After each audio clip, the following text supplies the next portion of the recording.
दोस्तों अक्सर आपने सुना होगा कि एक मर्द दो महिलाओं से शादी करता है और अपनी दोनों पत्नियों को अपने पास भी रखता है, पर शायद ही कभी आपने सुना होगा कि एक महिला दो दो मर्दों से शादी करती हो और अपने दोनों पतियों को वो अपने पास भी रखती हो। पर आज की कहानी में जो ये महिला है, ये महिला ना सिर्फ दो मर्दों से शादी करती है बल्कि अपने दोनों पतियों के साथ लगभग 5 साल तक रहती भी है।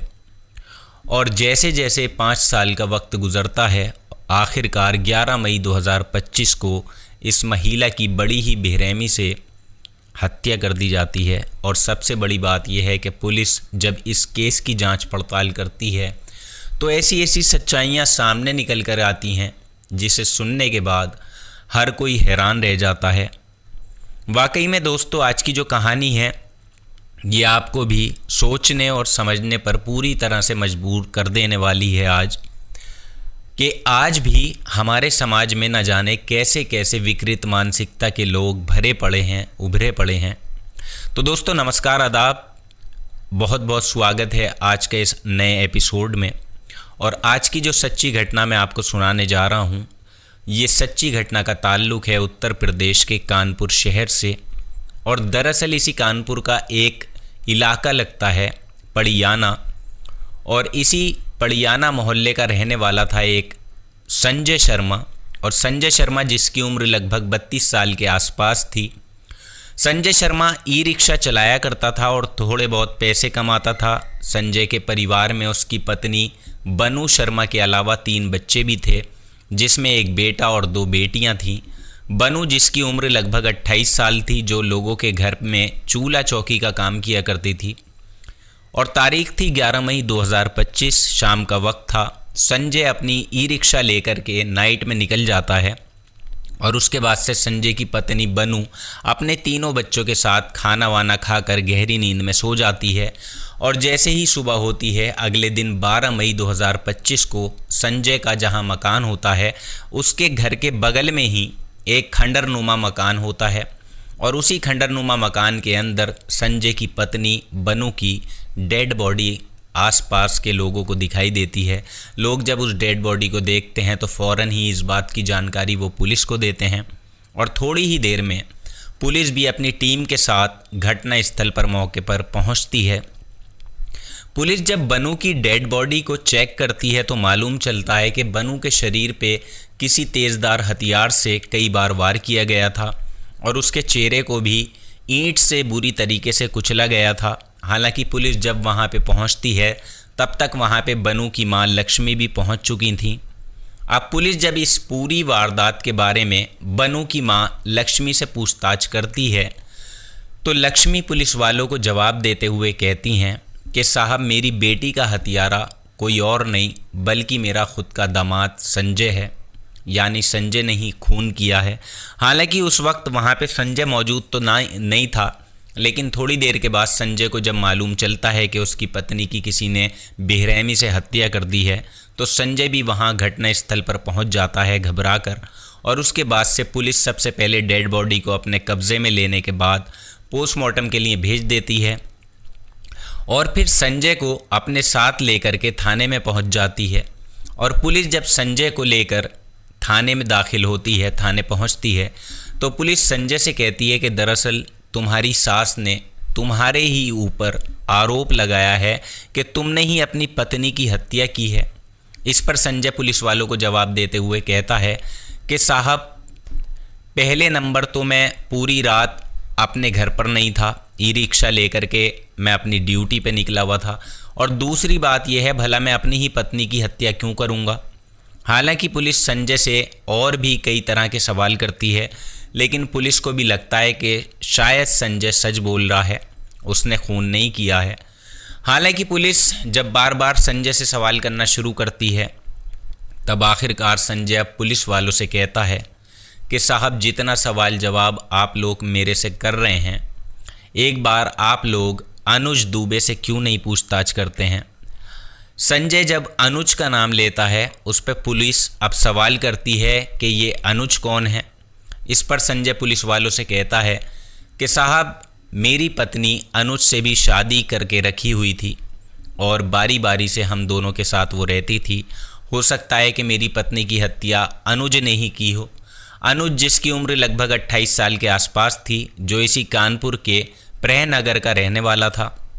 संजय जब अनुज का नाम लेता है, उसके बाद से पुलिस संजय से पूछताछ करने के लिए जब उसके घर पे जाती है तो मालूम चलता है कि संजय अपना घर छोड़ के फरार हो चुका है।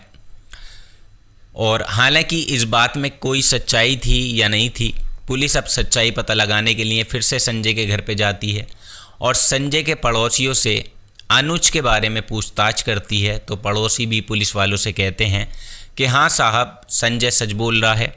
दरअसल उसकी पत्नी बनू, जो अनुज के साथ भी रहती थी। हालांकि पड़ोसियों के तरफ से जब ये पुष्टि हो जाती है, उसके बाद से पुलिस अब अनुज को ढूंढना शुरू कर देती है। और जैसे ही लगभग 6 से 7 घंटे का वक्त गुजरता है, जब अनुज का कहीं कुछ पता नहीं चलता है, तो आखिरकार पुलिस अब अनुज के मोबाइल का लोकेशन निकालती है। तो उसका लोकेशन बगल के ही रोतेपुर गांव का दिखाई देता है पुलिस को। और पुलिस जैसे ही लोकेशन पे जाती है, पुलिस फ़ौरन अपनी टीम के साथ रोतपुर गांव में जाती है। वहां से पुलिस अनुज को गिरफ्तार करती है। हालांकि पुलिस जब अनुज को गिरफ्तार करती है तो अनुज के पास से अनुज का तो मोबाइल मिलता ही है और साथ ही साथ अनुज के पास बनू का भी मोबाइल फ़ोन था। अब पुलिस अनुज को गिरफ्तार करके थाने लेकर आती है और जब अनुज से बनू की हत्या के बारे में पूछताछ की जाती है तो अनुज भी बिना किसी सख्ती दबाव के फ़ौरन ही अपनी सच्चाई कबूल कर लेता है। लेकिन साथ ही साथ पुलिस वालों से कहता है कि साहब, मैं बनू को मारना नहीं चाहता था। दरअसल मुझे अपनी गलती पर काफ़ी पछतावा है, मैं बहुत पछता रहा हूँ। लेकिन अनुज जब इस हत्या की पूरी कहानी सुनाता है तो वाकई में इसे सुनने के बाद खुद पुलिस भी हैरान रह जाती है। दरअसल संजय और बनू की शादी करीब 13 साल पहले होती है। संजय अपनी पत्नी के साथ इसी ब्रह्मनगर में रहता था और उसी के पड़ोस में अनुज भी अपने दोस्त सौरभ के साथ रहा करता था। संजय की शादी का जब 8 साल का समय गुजरता है, इन 8 सालों में संजय के 3 बच्चे भी हो जाते हैं, जिसमें एक बेटा और 2 बेटियां होती हैं।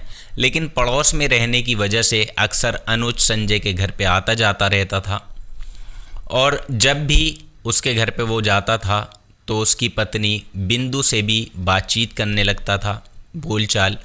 और आखिरकार बातचीत करते करते अनुज और बिंदु के बीच में प्रेम प्रसंग शुरू हो जाता है। और दोनों के बीच में जब प्रेम प्रसंग शुरू होता है, दोनों एक दूसरे से बातचीत तो करते ही हैं, लेकिन जब भी इन्हें मौका मिलता था एक दूसरे से ये मुलाकात भी करते थे। पर जैसे ही दोनों के बीच में प्रेम प्रसंग शुरू होता है, इस बात की जानकारी बनू के पति संजय को मालूम चलती है। और संजय को जब अपनी पत्नी के करतूतों के बारे में मालूम चलता है तो संजय अपनी पत्नी को काफ़ी समझाने की पहले तो वो कोशिश करता है, लेकिन बनू अपने पति की एक भी बात मानने के लिए तैयार ही नहीं होती। और इसलिए अब संजय इस बात की शिकायत अपने सास यानी कि लक्ष्मी से करता है और उसके बाद से लक्ष्मी भी अपनी बेटी को काफ़ी समझाने की कोशिश करती हैं कि बेटी मान जाओ, ऐसा नहीं करते। लेकिन बनू अपनी माँ को जवाब देते हुए कहती है कि मैं संजय को भले ही नहीं छोड़ूंगी, पर मैं अनुज को भी नहीं छोड़ सकती, जिसकी वजह से आखिरकार करीब 5 साल पहले ही संजय अपनी पत्नी और 3 बच्चों को लेकर के इसी पियाना इलाके में आ जाता है और यहीं पे वो रहने लगता है। भले ही अपनी पत्नी को लेकर आ तो जाता है, लेकिन उसके बाद भी बनू अक्सर अनुज से मुलाकात करती है, बल्कि अनुज के पास जाती है तो कई कई दिनों तक उसके पास ही ठहर जाती थी।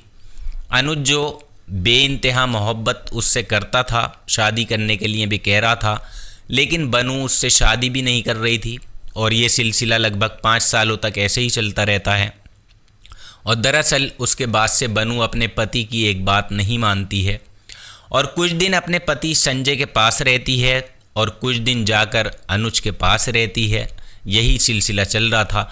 लेकिन सबसे बड़ी प्रॉब्लम तब हो जाती है जब एक दिन अनुज इंस्टाग्राम चला रहा होता है और उसी इंस्टाग्राम पे जब एक दिन बनू का प्रोफाइल चेक करता है तो मालूम चलता है कि बनू ने उस पे एक ऐसी पोस्ट की है जिसमें वो एक लड़के से चैट की हुई थी, जिसे देख के अनुज को लगता है कि शायद बनू का किसी और लड़के के साथ में चक्कर चल रहा है। हालांकि अनुज जब इस बारे में बनू से पूछताछ करता है तो बनू उसे साफ साफ इनकार कर देती है कि मेरा किसी के साथ कोई भी चक्कर नहीं चल रहा है।